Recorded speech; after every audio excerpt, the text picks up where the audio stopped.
Фильм «Американская интрижка» рассказывает о обычном парне, которого зовут Адам. Это 13-летний подросток, который учится в школе и ведет обычную для такого возраста жизнь. Однако в его жизни встречается в определенный момент Кэтрин. Это соседка напротив. Он начинает наблюдать за ее жизнью, углубляется в какие-то интимные подробности ее жизни, начинает следить за ней.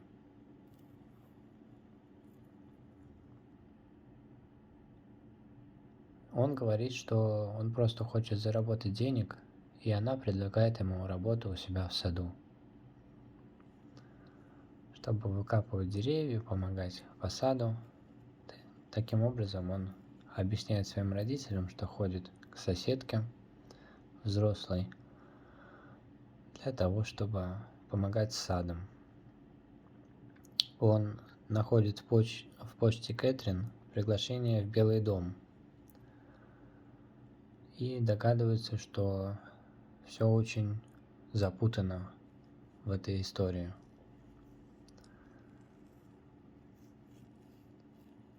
Родители, естественно, не очень довольны тем, что их ребенок общается со взрослой девушкой. Она приглашает его все чаще и чаще. Работы в саду много.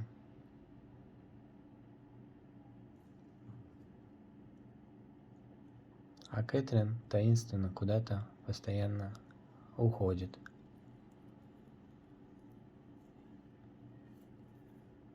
Он также живет обычной жизнью, общается в школе с девочками. Ему нравится одна из девочек, которую он приглашает домой.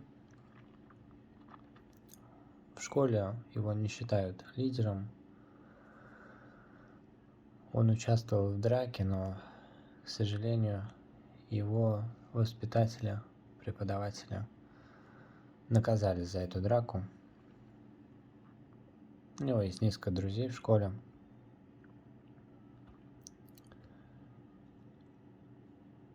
Но в свободное время он ходит к Кэтрин. Просто они, как друзья, общаются. У Кэтрин есть бывший муж, который ревнует ее ко всему и к каким-то странным ее встречам, и также к этому молодому человеку.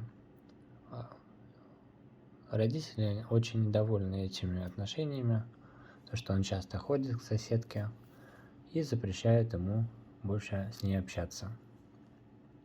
Даже папа идет к Кэтрин и говорит о том, что ему не нравится то, что его сын приходит помогать,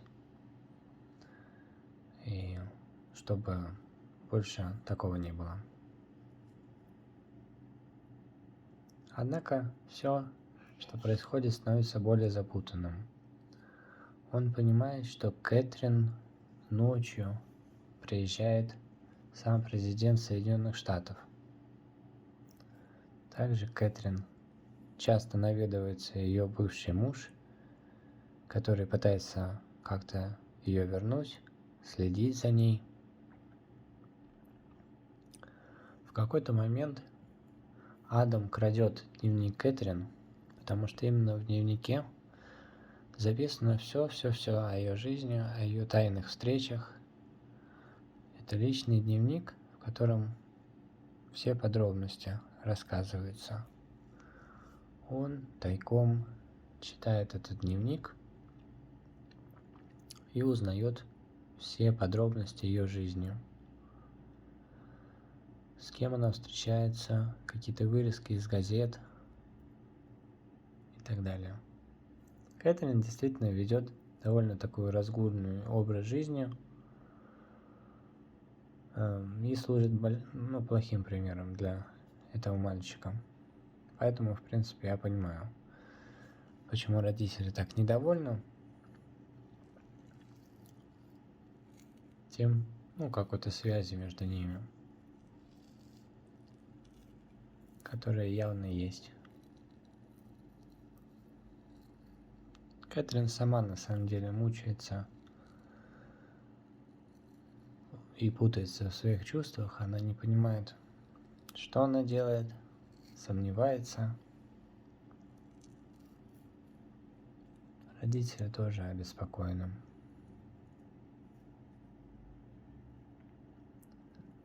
Тем временем в школе идет обычная жизнь. Адам начинает встречаться с той девушкой, которая ему нравится.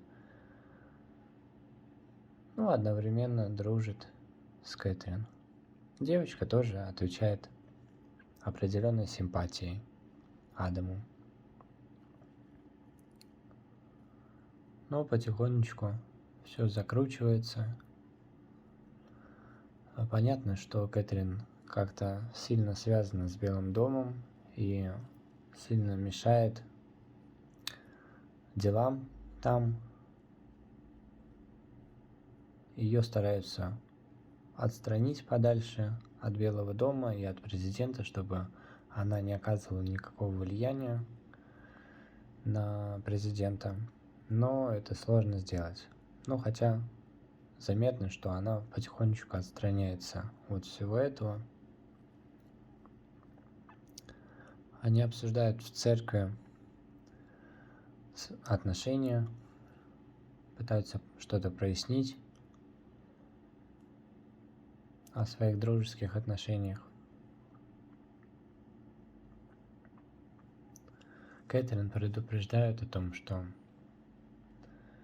ей нужно прекратить отношения с президентом, который действительно есть.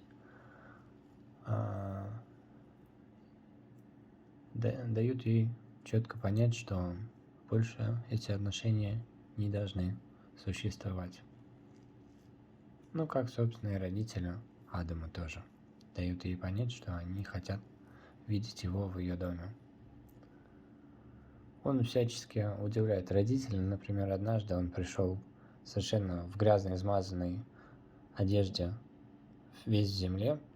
В другой раз они с Кэтрин начали играть, и она облила его краской, потому что она художница. И в своей мастерской они начали плескаться краской друг в друга. Так разыграли, что обрызгали друг друга полностью с ног до головы. И вот в таком виде Адам приходит домой к родителям. Он всячески подглядывает за Кэтрин, читает ее дневник тайком, углубляется в ее сознание, в то, что она чувствует. Но это не может быть вечным. Все, что так начинается, когда-то должно закончиться. И таким образом Белый дом подбирается к Кэтрин все ближе и ближе через своих советников. Они советуют ей не вмешиваться, но она не может этого сделать, не может остановиться. И тогда Белый дом решает пойти на экстренные меры. Они находят дневник Кэтрин. Именно дневник служит доказательством отношений Кэтрин и президента, и сжигают его. Адам с Кэтрин договаривались о встрече, но встрече так и не суждено было состояться. Кэтрин умирает. А Адам прибегает уже, соответственно, к ее телу. Таким образом, Белый дом избавился от нее. Но в какой-то момент Адаму присылают посылку. Он начинает распаковывать и видит свой портрет, который нарисовала когда-то Кэтрин и решила ему отправить.